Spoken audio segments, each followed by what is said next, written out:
Deputātam Nikolajam Kabanovam draud izslēgšana no partijas. Iespējams, pēdējais piliens šādai rīcībai ir pirms 2 nedēļām notikušais konflikts. Deputāts kādā pasākumā vicinājis dūris, bet tā noslēgumā izlēcis pa otrā stāva logu. Par notikušo Kabanovs nevēlas runāt. Turpina Madara Līcīte.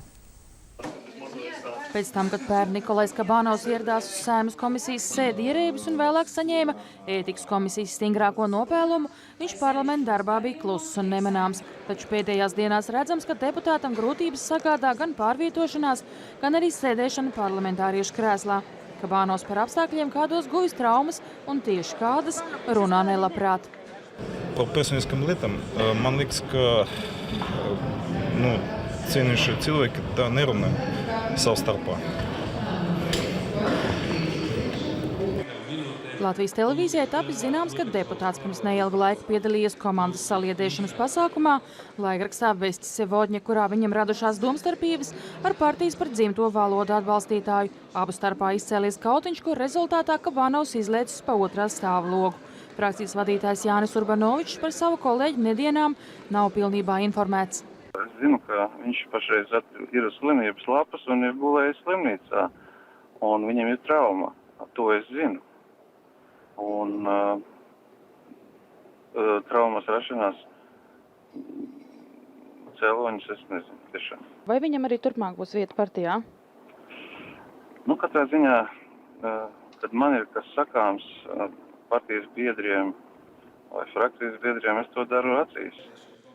Latvijas televīzijai tapis zināms, ka šoreiz Kabanova partijas biedru mērs ir pilns, un viņam draud izslēgšana gan no partijas, gan iespēja nākamgad kandidēt vēlēšanās.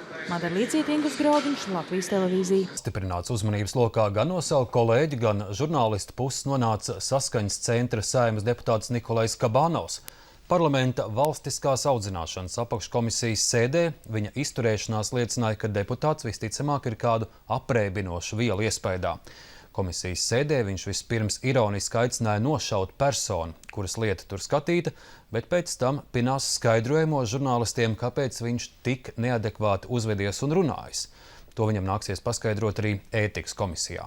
No Saeimas stāsta Madara Līcīte. Deputātam Nikolajam Kabanovam došanās uz parlamenta mandātu un ētikas komisiju jau ir zināma. Pirms vairākiem gadiem viņš bija spiests skaidrot, vai pieņemšanā pie valsts prezidenta karogā slaucījis degunu. Bet vēl pērn deputātam vajadzēja paskaidrot, kādēļ pretēji zvērestam viņš ir atbalstījis divvalodības ieviešanu Latvijā. Visticamāk, jau drīzumā Kabanovam jau 3. reizi vajadzēs atbildēt par savu uzvedību, jo šodien Saeimas valstiskās audzināšanas apakškomisijas sēdē deputāts rādīja dažādas mīmikas izpausmes un lielu izbrīnu klātesošajiem izraisīja viņa ierosinājums nošaut skolotāju Vladislavu Rafaļski. Apakškomisijas sēdē deputāti lēma, vai Rafaļskis ar nicinošiem izteicieniem par mūsu valsti var būt par skolotāju. Šis jautājums ir jāizvērtē. Nošaukt. Kabanova izturēšanās ir radījusi sašutumu vairākiem viņa kolēģiem. Deputāte Inita Bišovs saka, ka viņa uzvedības dēļ šodien esot skumja diena.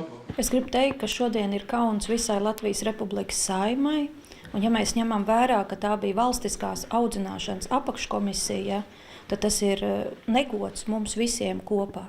Es domāju, ka viņš noteikti bija lietojis kādas apreibinošas vielas, jo gan viņa mīmikas un viss pārējais, kā viņš skatījās, viņš nepārtraukti, kā lai saka, ēda kožļeni.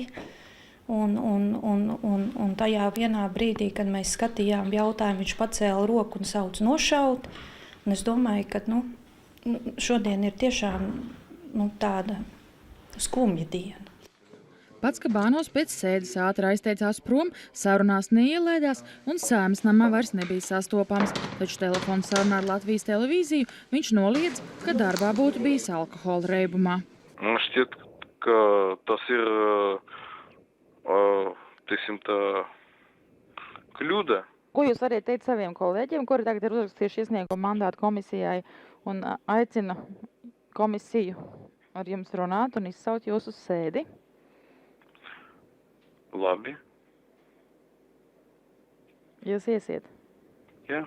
Nē, kā, Bišofa ar vairākām kolēģiem nolēmusi lūgt Saeimas mandātu un ētikas komisiju izvērtēt deputātu atrašanos necienīgā izskatā. Tāda situācija Latvijas Republikas Saeimā vienkārši vairāk nevar notikt.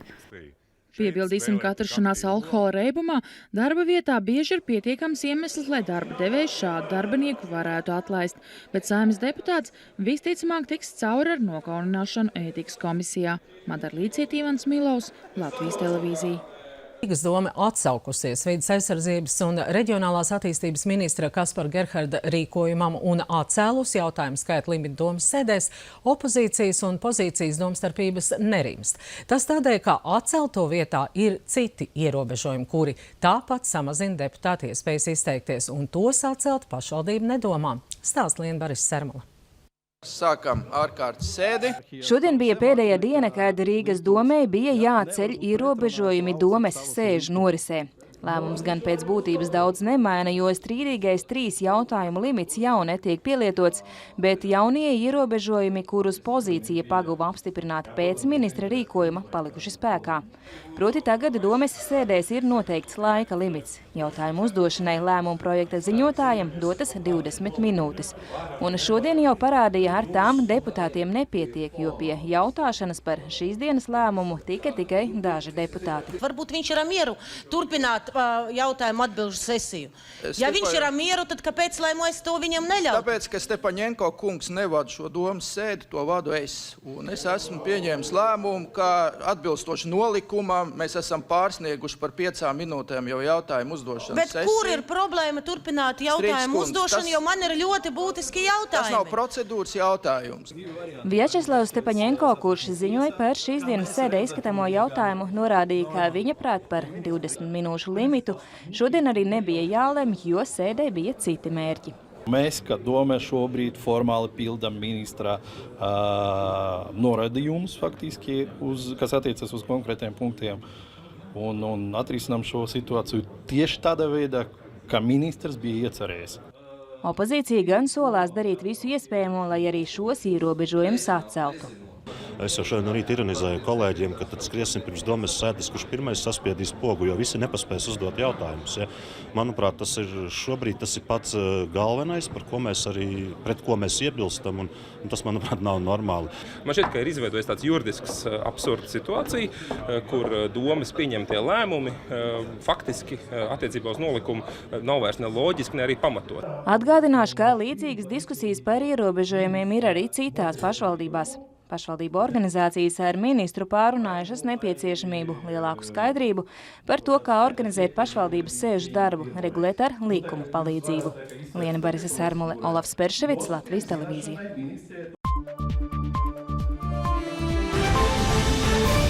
Kā jūs apsveiktu Latviju un ne tikai Latviju, bet arī pārējās Eiropas Savienības valsts Briselē? Valsts valodā.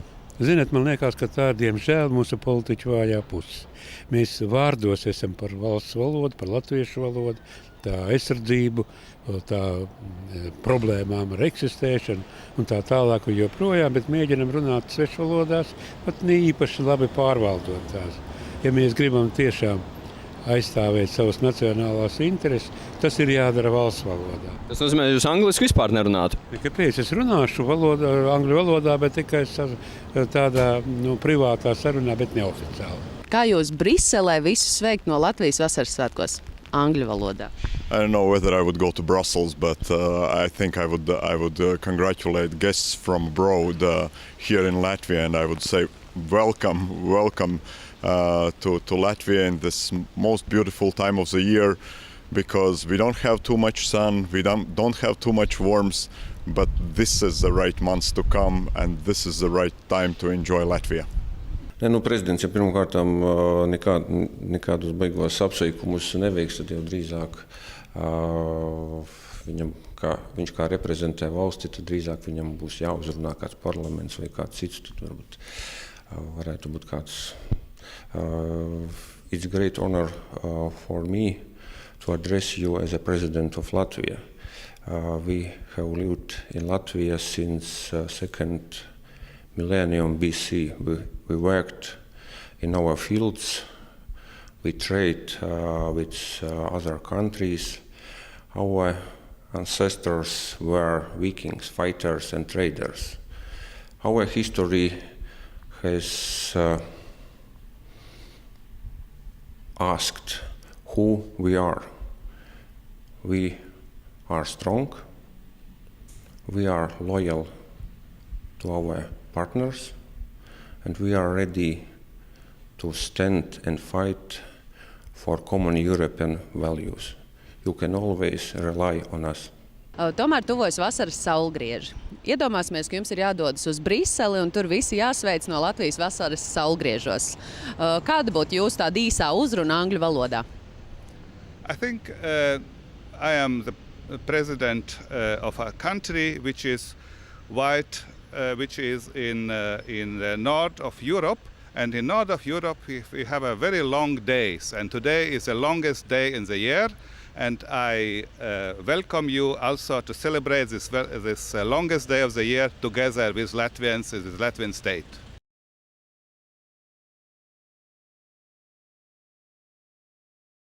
Jūs tad esat noklausījušies politiķus, kādi ir tie pirmie secinājumi?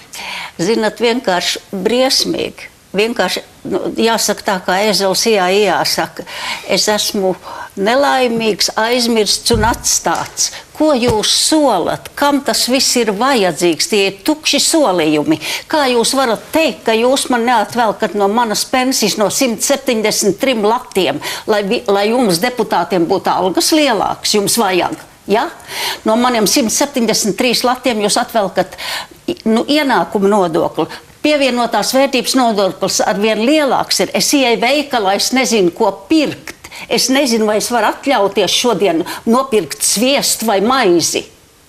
Badā es nemirstu, paldies Dievam, mēs esam 2 penzionāri. Bet, Skurstenes kundze, vai jūs dzirdējāt kādu cerību, ka varbūt kaut kas būs labāks, kāda no tiem solījumiem vai tiem priekšlikumiem, kas bija politiķiem? Nav jau tā, ka visi vēl tikai sliktu vai domā sliktu. Nē, solīt jau sola, zinat, ir tāds teiciens, puisis, kad ved meitu uz viesnīcu, tad viņš saka, es tev laka kurpes pirkšu un auskarus un visu kaut ko, un viņa saka tā otrā rītā, kur tad ir tas viss? Viņš saka, saproti, ka tas ir ciets, tad sirds ir mīksta, bet kad tas ir mīksts, tad sirds ir cieta, un to pašu var attiecināt uz deputātiem, kā tiek pie siles, tad pārējos pagrūž nost un ēd cik nu var. Tik uzmanīgi to vārdu cieti, jo tas arī tāds politisks vārds šobrīd ir. Ievēroju, kad Baštika kungs teica, ka nākamo 4 gadu laikā neapliekamo minimumu pacelt, jūs smagi nopūtāties. Nē, tas bija tas par to, man satrieca tas, ka viņi teica, ka no 180 latiem tikai atvēl. Kāpēc jūs no maniem 173 atvēlkat?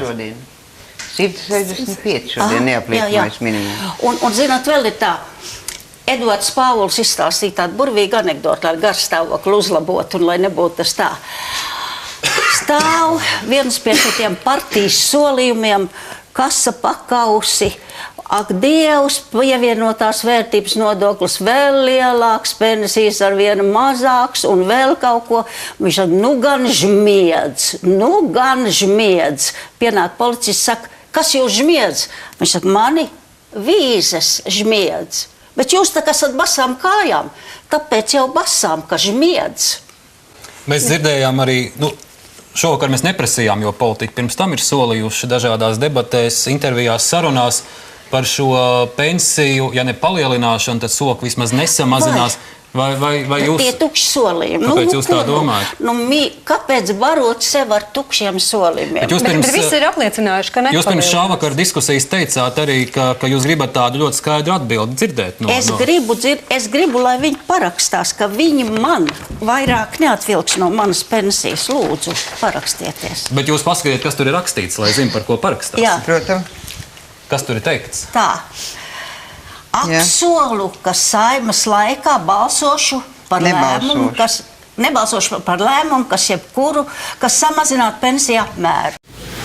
Es, Ivars Zariņš, uzņemoties Saimas deputāta amata pienākumus Latvijas tautas priekšā, svinīgi zvēru būt uzticīgs Latvijai, stiprināt tās suverenitāti un latviešu valodu kā vienīgo valsts valodu, aizstāvēt Latviju kā demokrātisku un neatkarīgu valsti, savus pienākumus pildīt godprātīgi un pēc labākās apziņas.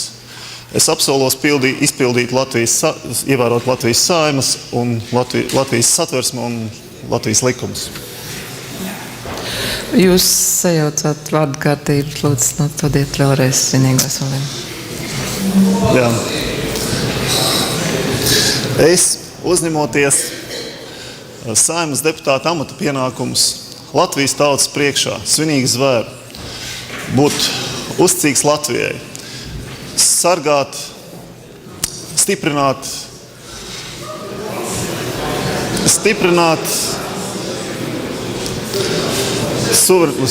Latvijas suverenitāti un latviešu valodu kā vienīgo valsts valodu, aizstāvēt Latviju kā neatkarīgu un demokrātisku valsti, savus pienākumus pildīt godprātīgi un pēc labākās apziņas.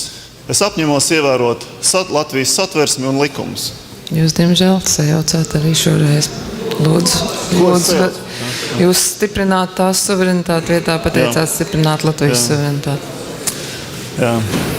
Es, Ivars Zariņš, uzņemoties Saeimas deputāta amata pienākumus Latvijas tautas priekšā, zvēru, būt uzticīgs Latvijai, stiprināt tās suverenitāti un latviešu valodu kā vienīgo valsts valodu, aizstāvēt Latvijas valsti kā neatkarīgu un demokrātisku valsti. Aizstāvēt Latviju. Aizstāvēt Latviju kā neatkarīgu un demokrātisku valsti. Es savus pienākumus apņemos pildīt godprātīgi un pēc labākās apziņas. Es apņemos ievērot satversmi un Latvijas likumus. Arī šoreiz jūs nolasījāt solījumu nepareizi. Jā. Diemžēl es esmu spiest lūgt jūs to atkārtot vēlreiz. Jā. Es, uzņemoties Saeimas deputāta amata pienākumus Latvijas valsts priekšā, zvēru. Latvijas. Jā. Jā. Jā. Es, uzņemoties Saeimas deputāta amata pienākumus Latvijas tautas priekšā, svinīgi zvēru.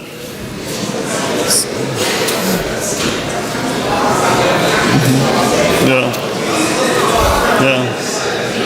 Es, Ivars Zariņš, uzņemoties Saeimas deputāta amata pienākumus Latvijas tautas priekšā, zvēru, būt uzticīgs Latvijai, stiprināt Latvijas suverenitāti un latviešu valodu kā vienīgo valsts valodu, aizstāvēt Latviju kā neatkarīgu un demokrātisku valsti, savus pienākumus pildīt godprātīgi un pēc labākās apziņas. Es apņemos ievērot Latvijas satversmi un likumus. Arī šoreiz bija neprecīzi. Tas, lai vairāk nebūtu jāmācās. Nē, jūs neesat nodevis svinīgo solījumu. Svinīgais solījums ir jānolasa tādā veidā, kā viņš ir ierakstīts satversmē. Es jūs lūdzu nolasīt svinīgo solījumu. Es, Ivars Zariņš, uzņemoties Saeimas deputāta amata pienākumus Latvijas tautas priekšā, zvēru, būt uzticīgs Latvijai, stiprināt tās suverenitāti un latviešu valodu kā vienīgo valsts valodu, aizstāvēt Latviju kā neatkarīgu un demokrātisku valsti, savus pienākumus pildīt godprātīgi un pēc labākās apziņas. Es apņemos ievērot Latvijas satversmi un likumus. Paldies!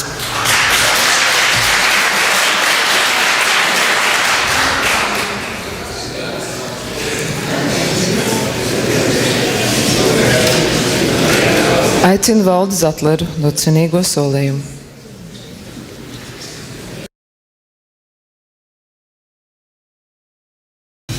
Es, Gunārs Igaunis, uzņemoties Saeimas deputāta amata pienākumus Latvijas tautas priekšā, zvēru, būt uzticīgs Latvijai, stiprinot tos suverenitāti un latviešu valodu kā vienīgo valsts valodu, aizstāvēt Latviju kā neatkarīgu un demokrātisku valsti.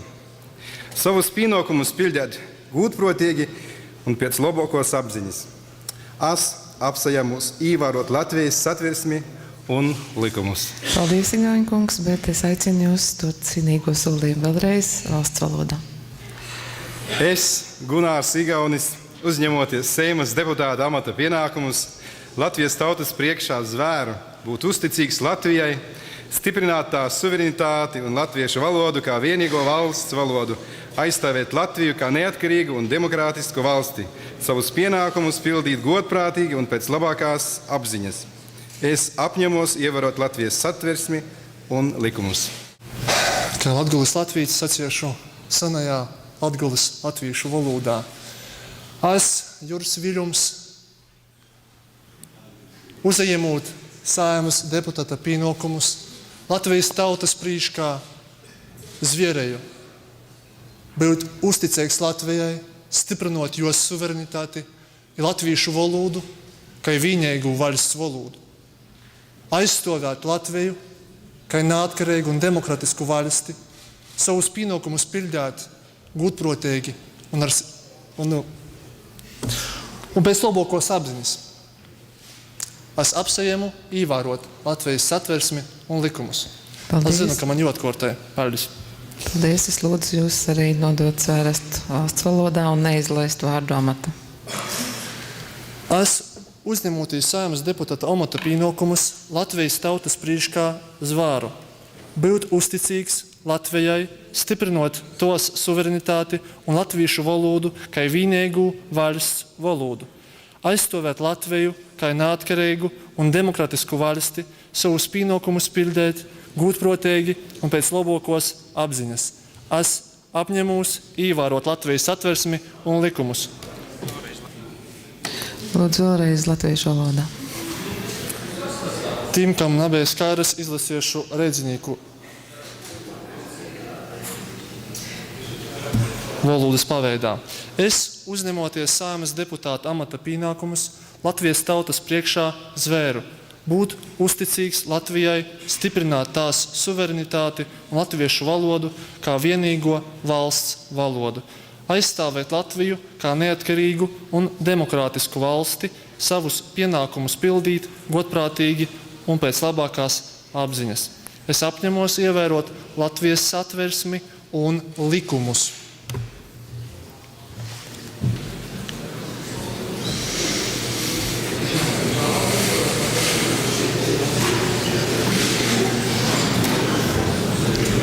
Aicinu Ilzi Viņķeli dot svinīgo solījumu.